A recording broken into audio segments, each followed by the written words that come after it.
السلام علیکم ناظرین، آپ کو بزون یوٹیوب چینل پر خوش آمدید۔ آپ لوگ ہمارے فیس بک پر بھی ہیں اور آپ میری ویب سائٹ کو بھی وزٹ کر رہے ہیں۔ آپ سب کی محبت کا بہت بہت شکریہ۔ مقصد ہمارا ہمارے ان سوشل بیہیویئرس پہ اور ان معاملات پر بات کرنا ہے جس پہ اکثر ہم لوگ اپنی آنکھیں بند کر لیتے ہیں۔ آج کا ہمارا ٹاپک جو ہے ناظرین وہ ہے کہ دنیا میں سب سے خطرناک شخص کون ہوتا ہے، جس کے ساتھ کوئی شخص دشمنی نہیں مول سکتا۔ آپ کے ذہن میں یہ خیال آ رہا ہوگا شاید میں ایسے شخص کی بات کر رہا ہوں جس شخص کے پاس بہت مال و دولت، اقتدار، طاقت اور دنیا کے نظام کا کنٹرول حاصل کرنے کی خاصیت ہوتی ہے۔ نہیں، ایسا بالکل نہیں ہے۔ دنیا کو کنٹرول کرنے کے لیے جس کے پاس جتنا مال، اقتدار، طاقت یا فوج ہوتی ہے، اس کے اتنے ہی بڑے دشمن بھی ہوتے ہیں۔ لہذا جس شخص کو ہم بہت طاقتور سمجھ رہے ہوتے ہیں وہ حقیقت میں بہت کمزور ہوتا ہے۔ لیکن یہ کون سا شخص ہے جو دنیا کے سب سے خطرناک انسان ہونے کی حیثیت رکھتا ہے اور اس کا دنیا میں دشمن بھی کوئی نہیں ہوتا؟ جی ناظرین، یہ وہ شخص ہے جو مذہب کا لبادہ اوڑھ کر چہرے کی بڑھتے ہوئے بالوں کو داڑھی کا نام دیتا ہے، ہاتھ میں تسبیح کے دانے گھماتا ہے اور بات بات پر اللہ کی وحدانیت اور مذہبی جھوٹے اور سچے واقعات سنا کر لوگوں میں معتبر بنتا ہے۔ لیکن جتنی تیزی سے یہ تسبیح گھماتا ہے اس سے کہیں زیادہ تیز اس کے دماغ میں دنیاوی معاملات اور جھوٹ اور فریب کے بہت سی چال چل جا رہی ہوتی ہیں۔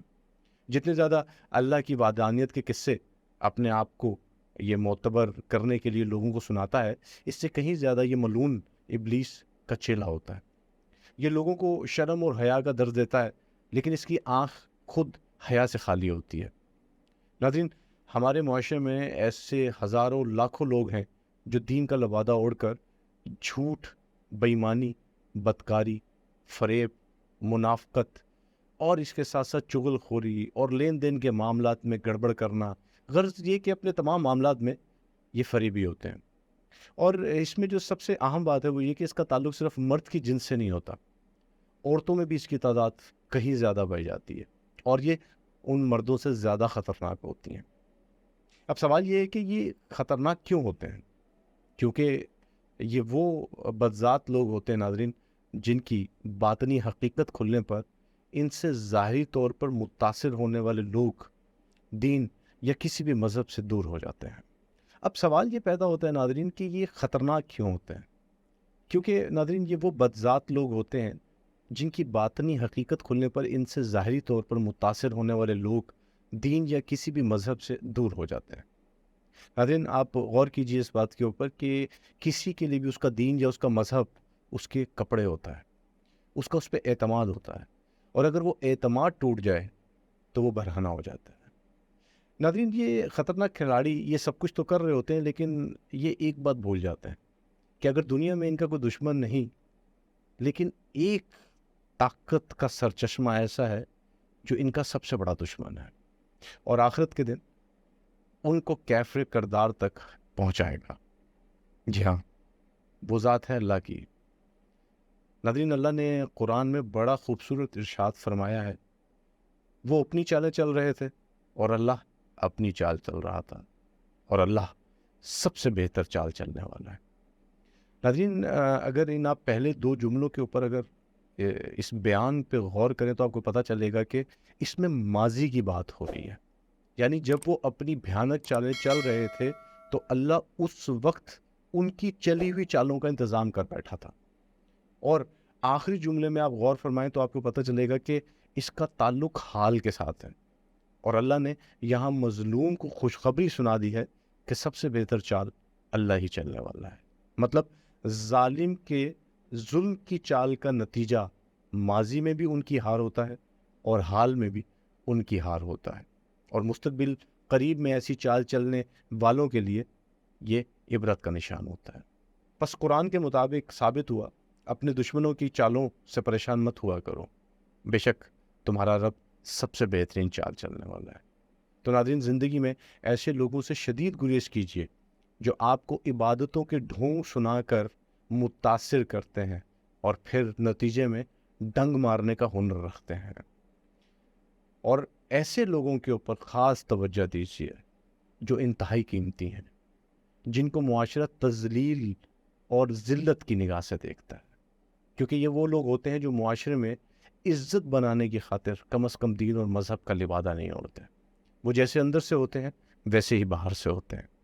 ناظرین، ایک اور بڑا لمحہ فکریہ ہے، اگر آپ اس پہ دھیان دیں تو آپ کو پتہ چلے گا کہ اللہ نے کبھی بھی منافق کے لیے عیسائی، یہودی یا مسلمان ہونے کی قید نہیں رکھی۔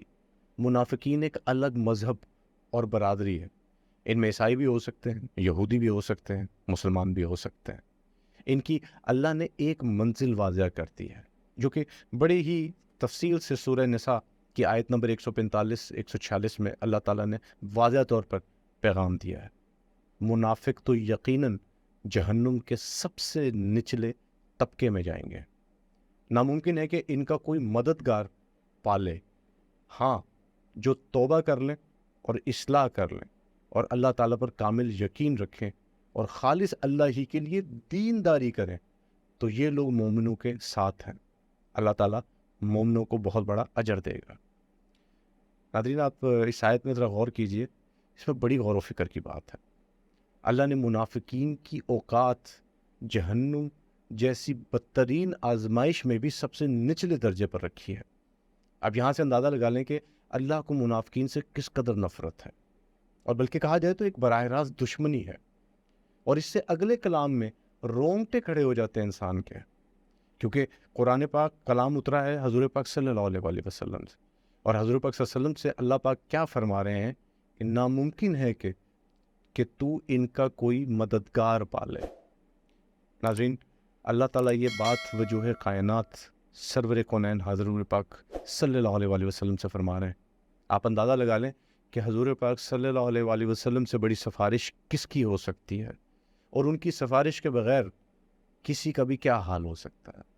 اس جملے میں اللہ تعالیٰ نے تمام تر سفارشات کو رد فرما دیا ہے، اور اللہ نے بڑی ہی خوبصورت انداز سے نشاندہی کر دی ان تمام منافقین کے لیے جو اپنے اندر کی چالاکیوں سے بہت اچھی طرح واقف ہیں۔ تو ناظرین، اللہ تعالیٰ پر کامل یقین رکھیں اور خالص اللہ ہی کے لیے دینداری کریں۔ ناظرین، یہ وہ مقام ہے جس میں مومن اور منافق کی اللہ نے واضح طور پر تقسیم کر دی ہے۔ وہ جیسے کہتے ہیں دودھ کا دودھ اور پانی کا پانی، تو جو خالص اللہ کے لیے دینداری کرتے ہیں وہ مومن ہیں۔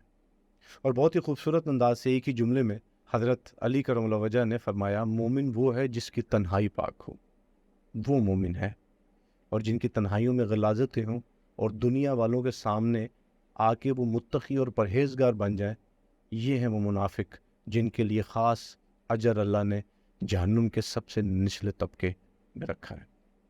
ذرا سوچیے ناظرین، دنیا میں جو سب سے نچلے طبقے کے افراد ہوتے ہیں نا، لوگ ان کو حقارت کی نگاہ سے دیکھتے ہیں، اور آپ سوچیے وہ جہنم کا مقام ہے جہاں سب گناہ گار ہیں، چھوٹے گناہ گار، بڑے گناہ گار۔ لیکن سوچیے کہ جو لوگ جہنم کے سب سے نچلے طبقے میں ہوں گے، وہاں پر بڑے سے بڑے گناہ گار بھی ان کو کس قدر حقارت کی نگاہ سے دیکھ رہے ہوں گے۔ مجھے بڑے افسوس کے ساتھ کہنا پڑتا ہے کہ ہمارے ملک اسلامی جمہوریہ پاکستان میں بیشتر لوگ منافقین ہیں، جو کہتے ہیں اس پہ عمل نہیں کرتے، جو عمل کرتے ہیں اس کے بارے میں کہتے نہیں ہیں، لین دین میں کمی بیشی کرتے ہیں، لکھت پڑھت کے بعد بھی اپنے وعدوں سے مکر جاتے ہیں۔ سچ اور جھوٹ کی تمیز ہمارے معاشرے سے ختم ہو چکی ہے، وعدہ خلافی ایک عام رویہ بن چکا ہے ہمارا۔ کم تولتے ہیں، زیادہ بولتے ہیں، لیکن غور و فکر نہیں کرتے۔ پاکستان کا نام اسلامی جمہوریہ پاکستان رکھ دینے سے ہم اللہ یا اللہ کے دین کے ٹھیکیدار نہیں ڈکلیئر ہو جاتے۔ وہ عمل ہے جس عمل کی وجہ سے مسلمانوں نے دنیا میں ایک تبدیلی کی وجہ بنے تھے، اور آج عمل سے خالی ہونے کی وجہ سے ہی ہم پوری دنیا میں ذلت کا شکار ہو رہے ہیں۔